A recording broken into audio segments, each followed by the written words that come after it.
If you can dodge a wrench, you can dodge a ball. And if you can star in a movie about dodging balls, then you can enjoy a long and healthy showbiz career. Here's what the cast of Dodgeball looks like today. Vince Vaughn was at the height of his comedy powers back in 2004, and 2 decades and a few wrinkles later, he's aged into a versatile leading man. Vaughn may have already been known for the likes of Swingers and Old School when he starred in Dodgeball as Pete LaFleur, but the film marked the beginning of a new phase in his career as he became a viable leading man in big-budget comedies. The following year, he co-starred in Wedding Crashers alongside Owen Wilson, which solidified his status as an A-lister. Motorboat? You play the motorboat? Vaughn's next projects included a number of films that he also wrote and produced, including The Breakup, Couples Retreat, and The Internship. Then in 2012, he reunited with his Dodgeball co-star Ben Stiller in The Watch, though he would soon transition to more dramatic roles, including a crooked casino owner in True Detective Season 2 and a drill sergeant in the war film Hacksaw Ridge. And then in 2024, he took his talent to the small screen on Apple TV Plus's Bad Monkey as police detective turned restaurant inspector Andrew Yancey. He followed that up in 2025 with the Netflix movie Nanas. Ben Stiller's handlebar mustache and soul patch combo in Dodgeball is hard to beat, but 20 years later, he's aging gracefully with a distinguished salt and pepper look. 2004 was a huge year for Ben Stiller, with Meet the Fuckers, Starsky and Hutch, Along Came Polly, and of course, Dodgeball. Since playing the eccentric and arrogant White Goodman, his career highlights include the Night at the Museum films, as well as writing, directing, and starring in 2008's Tropic Thunder. In more recent years, he's been more focused on his work behind the camera, including the Showtime miniseries Escape at Dannemora and the Apple TV Plus thriller Severance, on which he executive produces and directs the majority of episodes. Stiller hasn't forgot his Dodgeball days though. In 2017, he reunited the cast for a charity fundraiser for his Ben Stiller Foundation. Talk of a possible sequel has been happening for many years now, although it sounds like Stiller is worried about ruining the original's legacy. As Justin Long told comicbook.com in 2022, he's a little trepidatious about doing a sequel to something so beloved, something that people enjoy so much. Christine Taylor looked ageless at 32 back in 2004, and she looks ageless now. A rare before and after where it's hard to tell which is which. She's probably best known as Melody Hanson on Hey Dude and Marsha in the Brady Bunch movie, before she played real estate agent and tax lawyer Kate in Dodgeball. Since then, she's appeared in movies like License to Wed and Little Boxes, and on TV shows like Search Party and Burning Love, but otherwise, her acting career has slowed down a bit. Taylor's personal life has been more eventful though. She and Stiller got married in 2000, but then they announced that they were separating in May 2017, with sources close to the couple saying that he spent a lot of time focused on his career, while she was focused on being a mom to their 2 children. Fortunately though, they eventually found their way back to each other during the COVID-19 pandemic lockdowns and have remained together since then. There were no other distractions, so it was a really special time for us, for the family. Taylor has also appeared in a few projects in the last several years, including the Apple TV Plus comedy High Desert and the HBO Max original rom-com Sweethearts.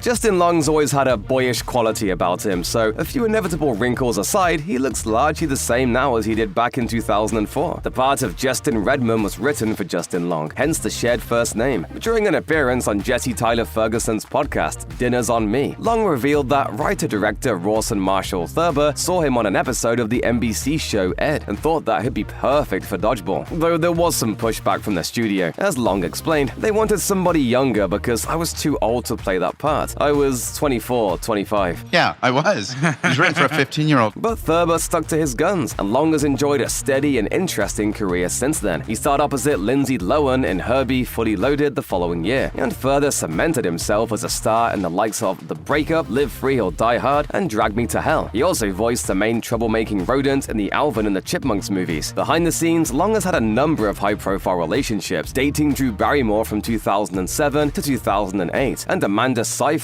from 2013 to 2015. He eventually got together with Kate Bosworth, and the two of them tied the knot in March 2023. That same year, Long starred on the first season of the latest adaptation of Goosebumps as an English teacher who inherits an old house and becomes possessed by the spirit of a teenager. Stephen Root was babyface for Dodgeball, but these days, the 73-year-old character actor is much more likely to be spotted sporting a neatly trimmed grey beard. Root unleashed his inner Hulk when he played Gordon Pibb in Dodgeball. He was previously best known as the put-upon Milton in Office Space, and he's continued to work steadily in the years since. Shortly after Dodgeball, he appeared in the rom-com Just Friends, and then lent his distinctive voice to the aardvark dad in Ice Age: The Meltdown. His other notable big-screen credits include No Country for Old Men, Selma, Trumbo, and one of the predatory villains in Get Out. Root also has an extensive TV career, appearing on the likes of True Blood, Pushing Daisies, and Justified. But perhaps his most iconic small-screen role began in 2018 when he started playing Monroe Fuchs, the handler of the title character on the dark HBO comedy Barry, which resulted in his first ever Emmy nomination. Who's going to buy this show? Right. A hitman who wants to be an actor. I'm amazed that it made it out of the HBO pile. Joel David Moore looked much younger than 26 while filming Dodgeball, and all these years later, he's still defying the calendar, even behind that beard. Moore's Owen Dittman has an adorable love affair with a member of the rival team in Dodgeball, and the actor continues to utilize his sweetness to charm audiences. Dodgeball was one of his earliest roles, and he quickly followed it up with parts in comedies like Grandma's Boy and The Hottie and the Naughty. Moore's career really began to take off in 2009 when he appeared as Dr. Norm Spellman in Avatar, a role he reprised in 2022's The Way of Water. He's due to continue playing Norm in the upcoming installments. As he told People magazine in 2023, "I'm telling you, there is so much joy to come in the world of Avatar. I can't say too much about the actual storylines, but Norm has a really fun, lovely journey ahead of him." Moore also has plenty of TV credits to his name, including a starring role on the short-lived ABC drama series Forever. He's also popped up on the likes of Chuck, Last Man Standing, and Agents of S.H.I.E.L.D. Chris Williams hasn't changed much in 20 years, but these days, the 57-year-old with the piercing blue eyes is more inclined to wear a beard or goatee while walking the red carpet. Williams had been acting for a little more than a decade before he played Dwight in Dodgeball, and he's continued to work steadily since then. He's been a guest star on TV shows like Weeds and Monk, while also lending his voice to a number of video games like Saints Row and Open Season. Williams' other TV credits include a recurring part on Californication and the rapper Crazy Eyes Killer on Curb Your Enthusiasm. What's cracking, player? How are you? Williams was also a regular cast member on the short-lived CBS sitcom The Great Indoors, and then he followed that up with a recurring role on Silicon Valley as Hoover, the sycophantic assistant to tech boss Gavin Belson. His other gigs include Amazon's sci-fi comedy drama Upload and the Netflix sitcom The Upshaw's. Now 54, Alan Tudyk looks largely the same as in his Dodgeball days, minus all the pirate garb, of course. There's a guy on our team dressed like a pirate? By 2004, Tudyk was already beloved in sci-fi circles thanks to his performance as Wash on the cult series Firefly, a role he reprised in the 2005 movie Serenity. His long list of wide and varied movie credits also include 3:10 to Yuma, Transformers Dark of the Moon, and 42. Tudyk is also beloved for his voice performances, including the droid K2SO in Rogue One: A Star Wars Story, as well as Disney movies like Wreck-It Ralph, Frozen, and Zootopia. Some of his most notable small-screen voice acting credits include the Fox comedy Grimmsburg and Harley Quinn, on which he voices both Clayface and the Joker. Tudyk loves doing voice work because of the freedom that comes with it. As he told the Nerds of Color in 2025, "You can play around and have fun, and the process is drawn out because it then gets animated, new ideas come up, and you get to have a second bite at the apple, and I love apples." 68-year-old Gary Cole has turned into a silver fox since filming Dodgeball more than 20 years ago. Cole played Cotton McKnight, the straight man of the Dodgeball commentating duo. And that's not the only memorable big-screen comedy on his resume, as he went on to star in the likes of Pineapple Express, Talladega Nights, and The Bronze. But he's been even more prolific on the small screen, with a resume that includes guest spots in the likes of Supernatural, Chuck, and 30 Rock. His recurring gigs include The Good Wife and its spin-off, The Good Fight, as well as Suits and Veep, the latter of which earned him a guest actor in a comedy Emmy nomination in 2014. These days, Cole is best known for having taken over the lead role from Mark Hamill on NCIS as supervisory special agent Alden Parker. He appreciates how seamlessly the writers were able to integrate him into the show, since stepping into Harmon's shoes was never going to be easy. As he explained to TV Insider, the writers were very smart when they had Parker arrive during a conflict among the other characters. They collided in the middle of a case, so there was immediate conflict and animosity. boyish good looks are kind of his whole thing, so it's no surprise that Jason Bateman doesn't look all that different these days. Maybe you just forgot that Bateman was even in Dodgeball, considering that it was a small part and he was playing against type. Nevertheless, he delivers some of his most memorable lines as a commentator, Pepper. I sure do like pumpkins, Cotton. It was a huge departure from the straight man that Bateman was playing on TV at the time, Michael Bluth on Arrested Development, and while he did become a typecast for that type of character, he's more than proven his talent and versatility over the years in the likes of Juno, Hancock, Horrible Bosses, and Game Night, just to name a few. And those are just his big screen credits. Perhaps the most successful performance of Bateman's career was on the Netflix crime drama Ozark, on which he played a financial advisor who becomes increasingly entangled in the world of money laundering. He was nominated for 10 Emmys for that show, including 1 win for directing, and he plans on working behind the camera a lot more in the future. As he told Variety when Ozark wrapped, "I still love acting, but I think I may love directing even more. A lot of that has to do with everything that I've been able to absorb as an actor over 40-some years." Missi Pyle looks totally different than she did in her Dodgeball days, and for good reason. Even if you've seen Dodgeball hundreds of times, you might not be able to pick the real Missi Pyle out of a lineup. She underwent a huge transformation to play Globo Gym's Fran, going from blonde to dark brunette and adding in a unibrow, some fake teeth, and an intense glare for good measure. Pyle came up with the look herself, utilizing some thick eyebrows and a fake mole for her audition. As she told the AV Club in 2016, "I was driving to this audition just praying it wasn't in a building where I had to sign in, and there was the elevator or a valet. I looked so ridiculous. Fortunately, it was a strip mall where you just park and walk up some stairs. I didn't run into anybody, but I walked through the door and the casting assistant was like, oh my god." Since Dodgeball, Pyle has appeared in a bunch of big films, perhaps most notably Violet Beauregard's overbearing mother in Charlie and the Chocolate Factory. Her other big screen credits include Captain Fantastic, Gone Girl, and Percy Jackson, Sea of Monsters. More recently, she appeared in the 2024 drama All That We Love and the 2025 comedy For Worse. Hank Azaria played a blast from the past in Dodgeball, and 2 decades later, it's a blast to see him next to his younger self. The younger version of Dodgeball legend Patches O'Houlihan was played by Azaria in a black and white training video. Just remember the 5 D's of Dodgeball. Dodge, duck, dip, dive, and dodge. Azaria is a gifted actor and comedy journeyman who's been a major part of some of the funniest shows and movies of the past 3 decades. He's perhaps best known for his stellar voice work on The Simpsons as multiple characters, including Chief Wiggum, Moe Szyslak, and Comic Book Guy, just to name a few. As of 2025, Azaria is still working on The Simpsons, but he also has time to lend his voice to other projects, including the 2025 Netflix film The Electric State, in which he played the robot Perplexo. His most recent live-action roles include music manager Hyman on the HBO series The Idol, and Eddie Nichols, a salesman with gambling debts on Apple TV Plus's Hello Tomorrow.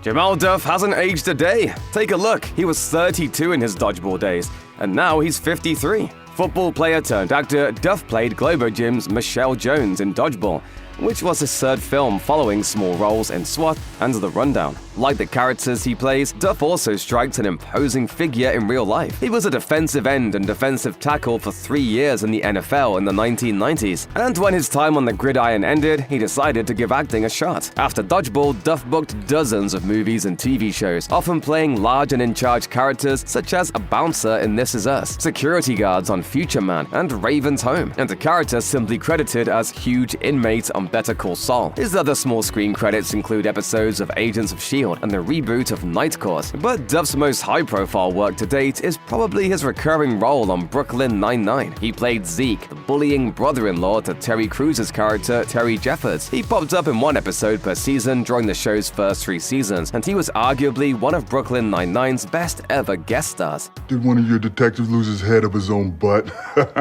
You don't even have a job, Zeke!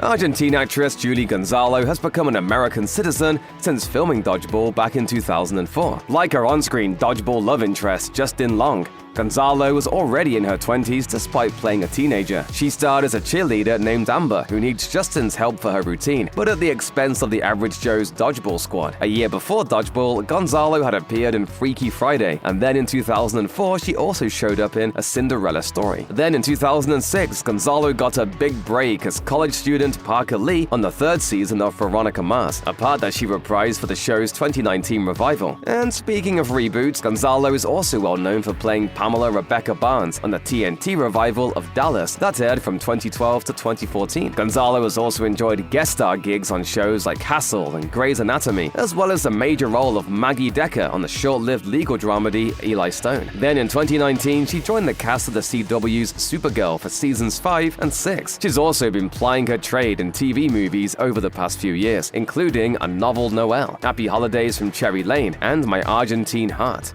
Scene stealer Al Kaplon may not sport the mustache these days, but fans could still recognize him on the street. Dodgeball may not exactly be a professional sport, or at least it wasn't when Dodgeball came out in 2004, although some leagues have popped up since then. Nevertheless, the filmmakers knew they had to make the competition sequences as realistic as possible. So when they cast the part of the tournament referee in the climactic showdown between Globo Jim and Average Joe's, they cast Al Kaplon, a real-life minor league baseball umpire. Kaplon called strikes and balls for a decade as an official in the Pacific Coast League. Upon being released from that position in 1986, he moved into acting by playing an umpire in the baseball movie Talent for the Game. He followed that up with small parts on episodes of The X-Files and the sports-themed sitcom Inside Schwartz, as well as commercials for Toyota, Nike, and Viagra. He more recently appeared in an episode of Netflix's Colin in Black and White, a mini-series about the life of athlete-turned-activist Colin Kaepernick. Kaplon has plenty of credits on his resume, but the one that he remembers most fondly is in fact Dodgeball, as he recalled during a 2008 interview on Minor League Baseball's website. "That was my favorite part. What an experience."